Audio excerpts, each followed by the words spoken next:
Good evening, everyone. Hope you can hear me clearly on all the different rooms or houses that you're sitting across South Africa. Welcome to all the valued parents of Stellenbosch University students. We also welcome Elmarie Kruger with us tonight, and we thank you for joining us. My name is Hans Skriba. I'm the manager of the Donor Development and Alumni Participation Department within our alumni group. And yeah, we're very happy that you can join us tonight for this session, the first of a couple of sessions that we will present. I think before I introduce Elmarie, I might also just say that the next session that'll happen on the 13th of March will be the next virtual talk will be around student finance and also the academic and residence HEMIS on that evening. So the notice for that will still go out, but you can make a note for the 13th of March for the next talk. So we welcome you tonight. It's a great opportunity for you initially to listen to Elmarie speak and then to interact with her around some questions, and you'll be welcome to interact with her around that. Yeah, so I just wanted to introduce who Elmarie Kruger is. She's a counseling psychologist who currently works at the Center for Student Counseling and Development at Stellenbosch University. She started a career in the field of student counseling in 1996. So that's almost 30 years ago at Free State University, and then later joined Stellenbosch, specifically in the therapeutic support and development of students. And that's been her passion in her job. And as a senior counseling psychologist at the unit at Stellenbosch, she's very much involved with providing students with an individual and group interventions, as well as being involved in various training and developmental activities that focus on mental health of students. So Elmarie, welcome, and looking forward to you speaking to the parents tonight, specifically on the children's first year at university experience and mainly from the psychosocial perspective. Over to you, Elmarie.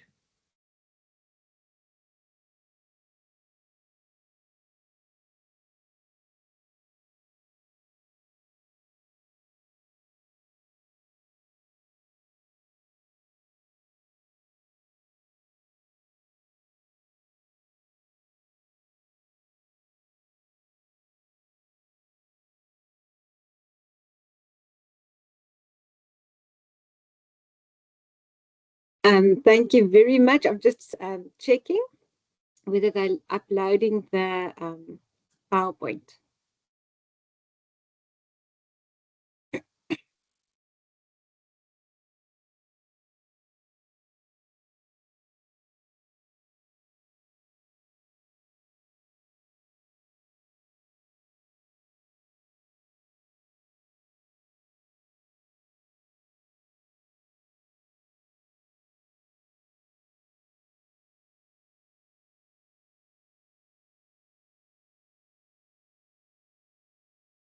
I think it is uploaded, Elmarie, but is it showing your side? Thank you. Yes, and can you hear me?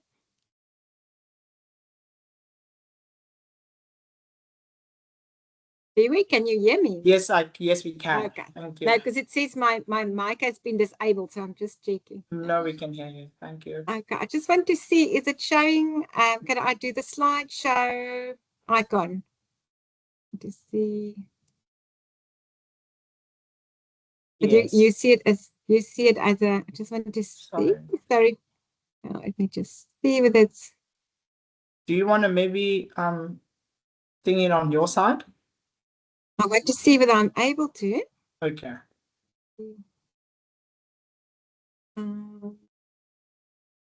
Slideshow. No, I can't. I can't use the. I've stopped. You can try. Okay. See, so I'm going to share it from my side then. Be we? Yes. Okay, sorry for the see.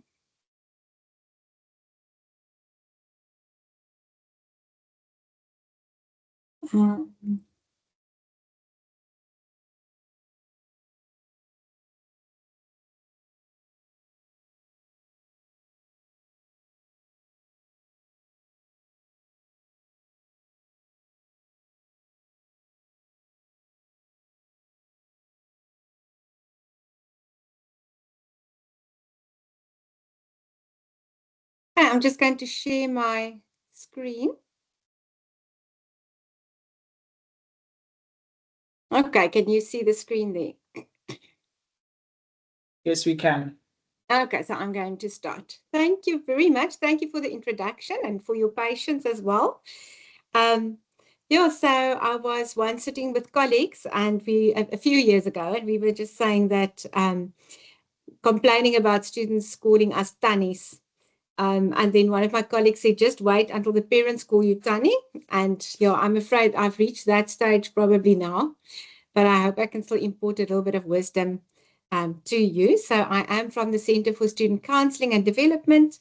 And I'm going to talk to you a little bit about just your journey with your child and understanding a little bit about their academic journey.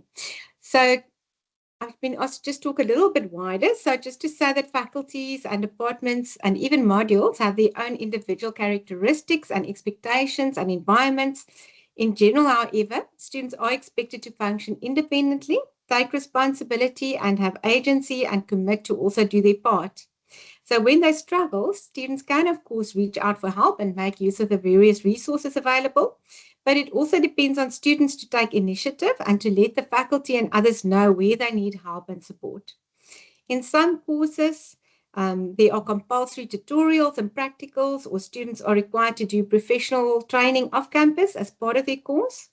Students also need to understand that there are certain rules and regulations around sick notes and second opportunities, and all of this varies on the modules that they take.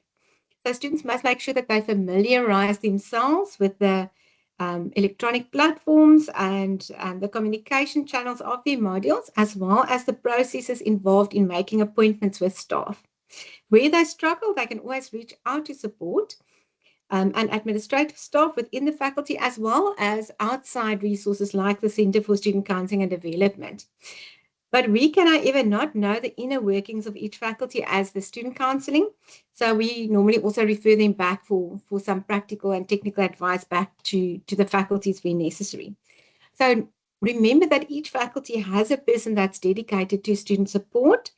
Within each faculty, they have different roles and different names and also different functions. So, for example, in theology, it's the personal assistant to the dean that fulfills that role.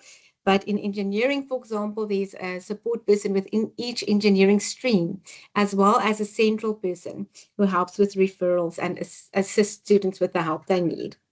On the other hand, the registrar's office focuses on the administrative assistance with the courses and the modules, for example, registration, credits of subjects, and discontinuation processes, etc.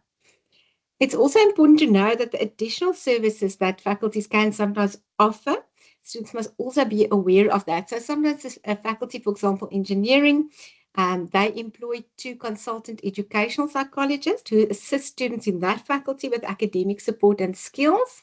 And in the medical faculty, for example, they have the faculty of medicine pays for a consultant psychiatrist who helps students with limited sessions who struggle with mental health issues. And both of these arrangements are because of the unique nature of the course. For example, Tygerberg College is far from the state clinic, and the engineering faculty, again, is a little bit on the outskirts of the campus, and they have very busy programs. So they try and help these students in different ways, each faculty in terms of their needs. For example, also students who are registered for the extended degree programs in each of the faculties have access to mentors, as well as a psychologist and a counselor that is situated within the Center for Student Counseling and Development. Okay, so life as a student. I'm just showing you a list of things that I think is relevant for students and could also be possible general stresses and challenges in a student's life. So as much as it can be exciting or supportive, in some instances, it can also create a bit of stress, but not that stress is necessarily a bad thing. And obviously, how these things affect each student is a very individualized experience. So some of these challenges, if they become challenging, some of these aspects can be managed within a student's own support structures, but sometimes students do feel that they need additional help to cope. And if sometimes they don't address things when they become challenges, in the long run, they can also obviously lead to mental health issues. So it is also important to remember that we have at student counseling, we see that students increasingly arrive on campus with diagnosed or sometimes even undiagnosed, long-standing or long-existing mental health issues. So I've given you just a drawing here a little bit to give you a sense of where do we look at students in terms of a developmental theory. So I'm using Erikson's psychosocial theory here. So because when we deal with students, we have to remember where are they at in their different developmental stages. And we need to take that into account when we work with students, because this also navigates how they or impacts on the way that they navigate their journey. So they are, if you look at the circle there, they are in the process of finding their feet in the adult world, becoming independent and exploring their identities and establishing new relationships and forming and internalizing their own values. They might also need to learn how to form and maintain relationships on various levels. So this might sometimes bring them in what could seem or be real conflict with families. But I think it's important to remember that it's a very important part of growing up and adulting and becoming your own person. So if we look at adjustment to campus life, there's a lot of things that we see that students sometimes struggle with the transition and adjustment from school to university. So for some students, university can be quite overwhelming in many ways. It can be very big. It can be experienced as very impersonal, as difficult, as new, with lots of diversity. Obviously, the academic workload increases. So it increases in load, but also in difficulty compared to school. And many students have to adjust to the academics in terms of the expectations from the faculty that they must work independently now. And they might at the same time not have the necessary study skills or might not know how to deal with the other students in the classes or places of accommodation. For example, how to reach out, how to make new friends, but also how to work, for example, in formal class groups. In addition, at school, your work is structured and it's directed by a teacher and often also your parents who fulfill kind of an executive function. At university, the students must manage that by themselves. In some cases, they do not have someone looking over their shoulder anymore to see if they are working or in bed at a reasonable hour, and no one to do their shopping or their laundry, to cook for them, and all those things that we get used to when we are a child in a house. So this can be very freeing, but it can also lead to them not knowing how to use this freedom or not having time or the financial management skills to balance all the tasks that they now suddenly have to perform by themselves. For many of our students, finances is also a major stressor. So if they do not have the financial means to survive at university, that can be very stressful because one's place of accommodation needs to provide a sense of security and enable you to focus on your studies. And transport can also be a costly factor. It's also important to ensure that you have access to sustenance, to a proper diet. So we know that the building blocks for mental health is healthy food, exercise, and good sleep. So at university, finances can also sometimes play a big role with regards to the people around you as well. So sometimes you have enough food for and money for survival, but you can feel excluded from activities and opportunities if you cannot afford it. So there are a lot of reasons for students finding it hard to integrate socially. Not adjusting socially can be difficult because it can also lead to isolation and feeling, even we see a lot of students struggling with social anxiety.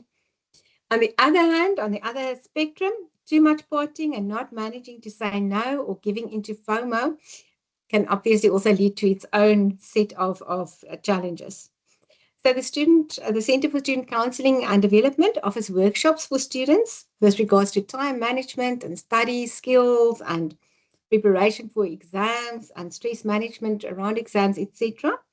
And for students who struggle with life stresses and relationships, as well as debilitating issues like depression, anxiety, or various other mental health issues, we offer individual and group therapy. There we go. So I'm showing you a slide here on healthy lifestyle and the wellness wheel, because when we talk about students and about university life, parents often focus on academics and hard work, but it's very important to note that research also says that a well-balanced life is equally important to performance and overall success. So when students do feel overwhelmed or experience challenges, it's important to encourage them to reach out. So there are many formal and informal platforms available to students. That is why networking with peers are important to assist students in knowing about these platforms and accessing them. So Sun Student is the main academic platform, but students also have access to lecturers, email addresses, etc., to reach out for help. And the library often offers training on the use of their resources, for example. So there's a lot of opportunities for students to learn where to get help and how to use the various resources on campus. So the SU website and various Facebook and Instagram accounts also provide support and information depending on the faculty and the department where a student might study. But there are also various student societies that students can join, as well as activities that are facilitated by their department. So there's really a wealth of resources and activities out there. So support is available. So here's a list of various support systems that are in place at institutional as well as faculty level.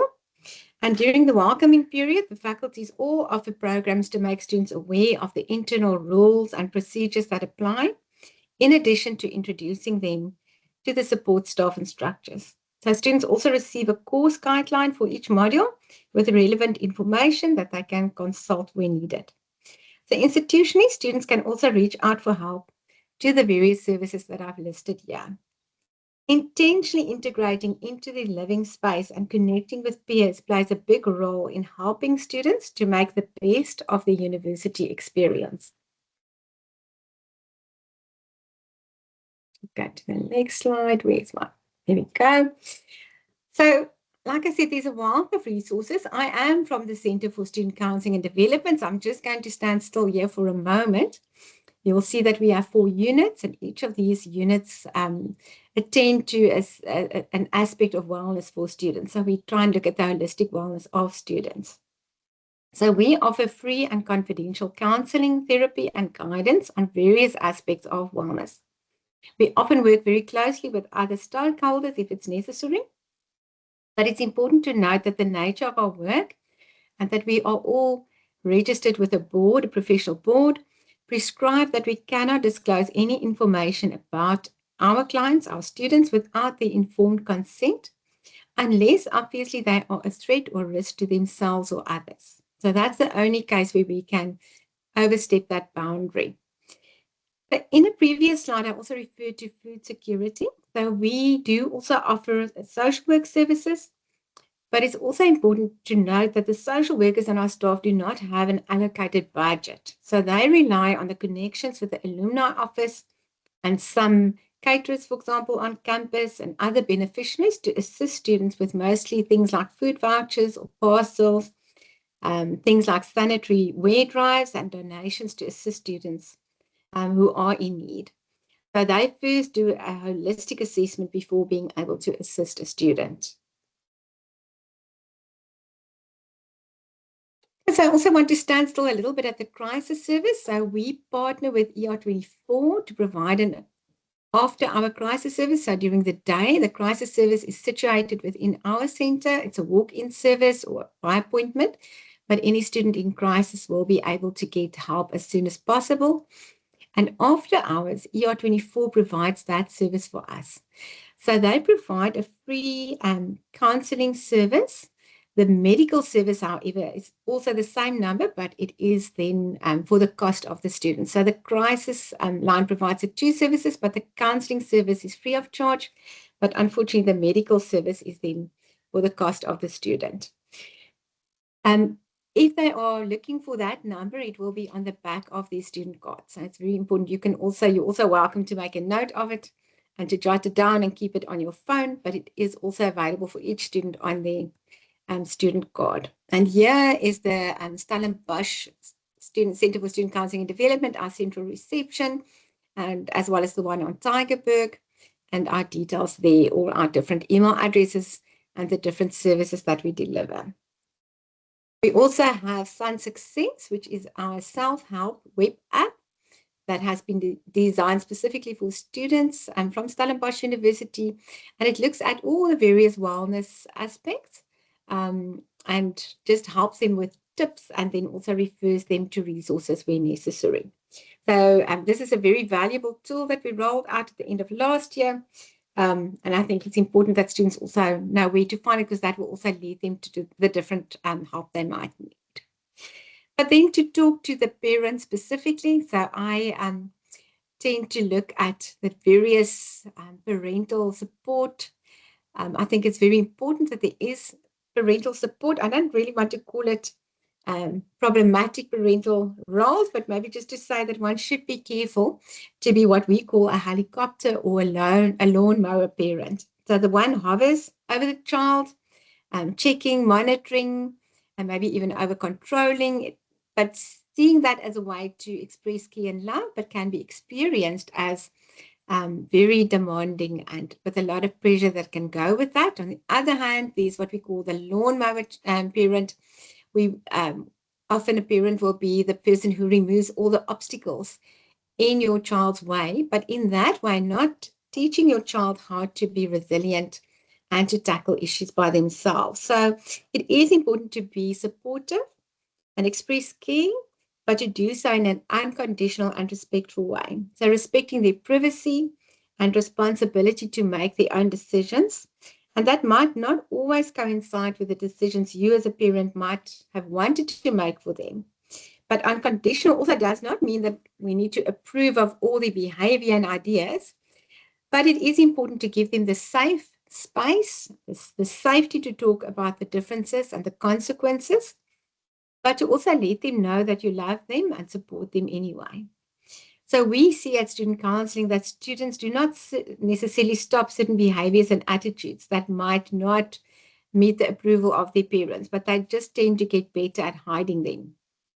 So to some extent, that's also okay, as long as it doesn't harm them, because they do need to have privacy and the right to confidentiality, even with regards to their parents.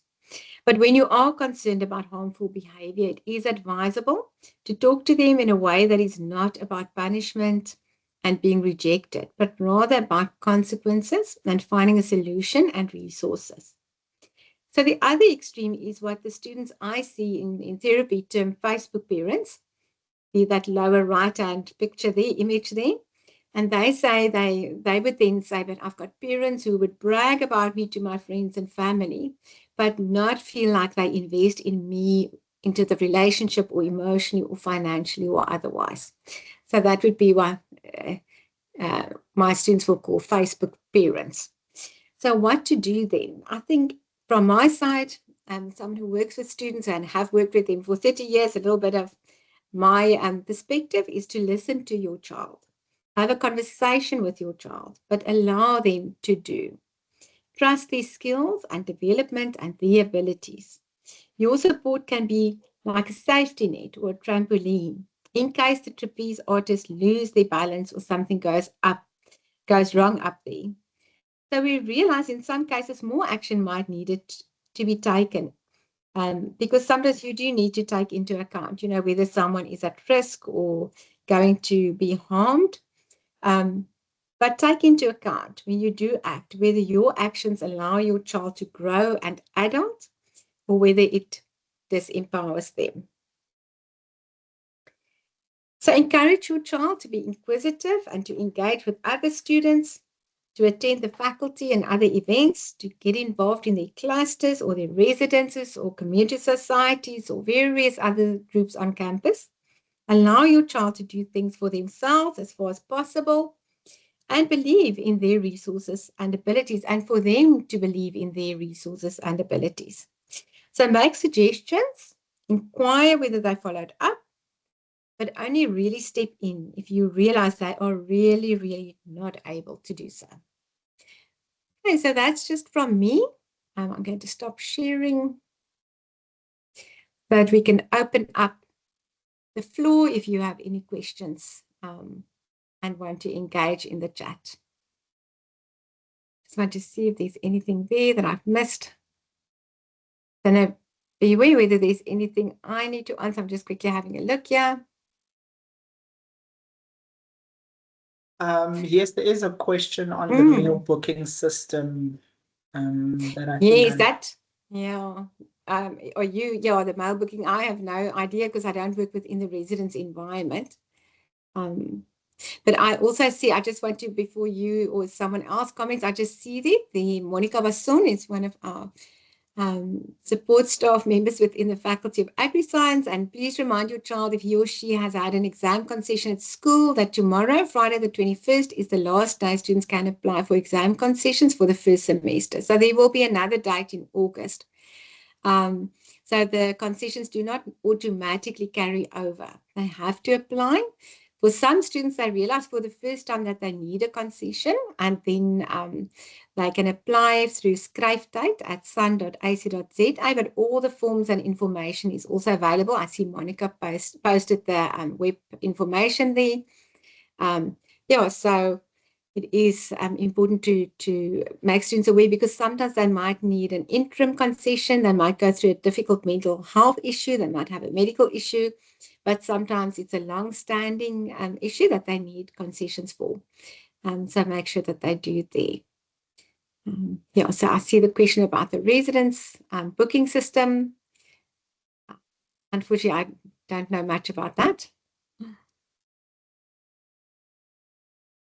No, I can't answer that. So the Tygerberg campus also, I know there's been issues around the booking system. I was under the impression that they have sorted it out, and each residence, I think, has their own dining hall, but there's also a student cafeteria there, but I am not going to be able to answer you that. That's more a question for the finances. So you're asking if there's a staff member from medicine on call. If I understand correctly, let me just check. I didn't look at all the questions now. I don't know whether that refers to the so I said that ER24 provides a medical service. So we have Campus Health. Campus Health, I don't know whether that will answer the question, but Campus Health has a service where they provide an after hours. So Campus Health works as a private practice. So they bill students at medical aid rates. They do not, they have a very complicated financial system there. So they're not able to see students for free. They do, however, have an after hours number that people can phone, that they advertise, but that is just for telephonic advice that they will give over the phone. So ER24 provides more an ambulance, but at a cost for students. Then how to get hold of the Center for Student Counselling and Development. So we have various email addresses that I put up there, but I'll also make sure the PowerPoint is recorded, so you can go back to the PowerPoint, but it is support us. So support us at sun.ac.za is our email address for therapeutic services. Study success at sun.ac.za is for academic queries. Then careers is for the unit for graduate career services, which helps students transition into the world of work. Could also be relevant even for first years, because if you start working to earn some money and to gain some experience, you really need to know how to set up a CV and do an interview, etc. And then disability at Sun is our unit for disabilities, where they can also ask more about, for example, concessions. So, but it is best for them to download the self-help web app, and there they'll also get all the information, all the numbers, etc. Okay, the mail address for exam concessions is skryftyd@san.ac.za. If your child is looking for it, it will be under students on the web page. They just go to exams, tests and exams, and under that, if they scroll down, they'll get information on concessions. Okay, so again, how to make get hold of us. So we have the email addresses there, I see, and the telephone number 4707 or 4994 with the 808 in front. So they just email us. We send them an MS Team form that they complete to indicate what the issue is as well as the availability, and then we'll contact them to make an appointment. That form is very important for them to complete because they need to give us consent, and informed consent that they need to sign. That forms part of that. So I think that kids living off campus really struggle with loneliness. It is really hard. And we've got various groups. For example, we have one building relationships. We've got art therapy. We have a group for depression and anxiety. Some of them are in person, some online. So all of those groups are ways for students to connect, as well as obviously the student societies, people in their classes. Students often feel that when they have a problem, they are alone. They are the only one experiencing an issue. So I often say to students, when you look at our webpage, you just see smiling faces and people graduating and people doing well. And that is wonderful. But it's also important to remember that when people struggle, they don't necessarily advertise that. But it doesn't mean that if your child is struggling or alone, that they are the only ones struggling and being alone. Sometimes for them, it is important to remember, but maybe if I reach out, I'll also meet other people that are able to assist me in whatever way or connect with me. So that is important for them. So we have the student communities societies and also the commuting societies. Societies for commuting students. I can't remember the current abbreviations to quick on me now, but that also offers that service. All first years have a mentor that has been assigned to them by the Center for Student Living and Learning, and they can access those. They all should know who their mentor is. If they don't like the mentor, they can also reach out and ask to be allocated to someone else. But there's really a real community of student services out there that tries to help students adjust and integrate. And then who do we address the current issues of protesting on the campus with? That's a very complex situation. I think it depends on what the need is of the person who wants to address it. So, for example, we are very aware of the protest. There's a lot of different complexities to it, especially the financial aspects and students having access.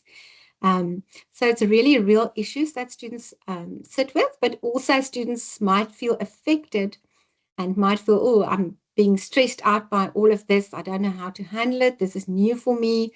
I don't know what to do with all this information or these experiences. Just to remember that when a student is affected by anything on campus, they can also reach out to student counseling for individual support. They can come to us if they feel unsettled or worried about safety or anything like that, or have experienced something that they feel has been traumatic for them. If there's a lot of students that we need to do groups with, then we also offer debriefing groups. So that our normal channels where we normally would invite students after some kind of event on campus is that they come to us individually, or if there's a group, then we will often arrange something. And after hours to reach out to the ER24 line. I don't know, Vivi, whether you wanted to add something to that. My feedback that I've gotten is that there's not been safety issues and that people do not need to worry about safety. I don't know if any of the other panel members or staff members online would like to say something about that. So just here again, Stellenbosch can be a very lonely space. We do encourage students to connect. Very nice there. And the answer there, so we really, and sometimes it's informal. And the informal networks are very important, just to connect. And if they find it hard, it is hard for a lot of people to connect. And that's also okay, but that they then also just have the courage to reach out, whether it's to us for individual therapy or that we then put them into a group where they can also understand, oh, but everyone is struggling a bit. It's not just me. And there's how to apply for current bursaries. So we've already mentioned that there will be a separate talk from the financial side and the bursary side. And there's also, what do you see here? So there's the link to the financial side, and there will also be the next session will be on the finances. And finances are a big thing for some students, not, for a lot of students, they cope well financially, but sometimes even when students have the financial means, they don't always have the skills to plan and how to spend their money well. So sometimes they also need those skills, but for a lot of students, they also just really struggle, and they're worried about family that struggle financially, and that can also impact. So, but that's also a South African reality that we need to find creative ways to deal with in a way that's empathic and caring. Any other questions? I don't know whether I answered all the questions.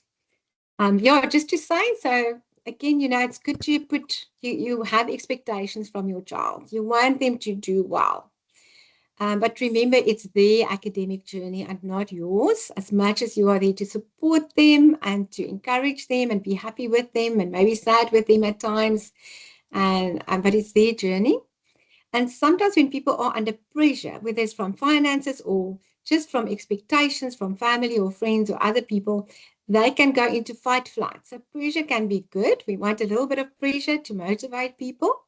But when that pressure becomes for a student a place where they feel, I don't have the resources and I don't have the skills to meet the expectations or what is expected from me, the demands, then it can become the kind of pressure that can push them into fight, flight, or freeze. And then they can really struggle to cope and function. So just to have that balance and to, just enjoy your child's journey and enjoy the fact that they've got this wonderful opportunity to study. I think that is a great opportunity, but it does come with stress, and it's okay. And if they need that help, to reach out. Okay. Thank you very much. I'm going to put off my camera and my mic.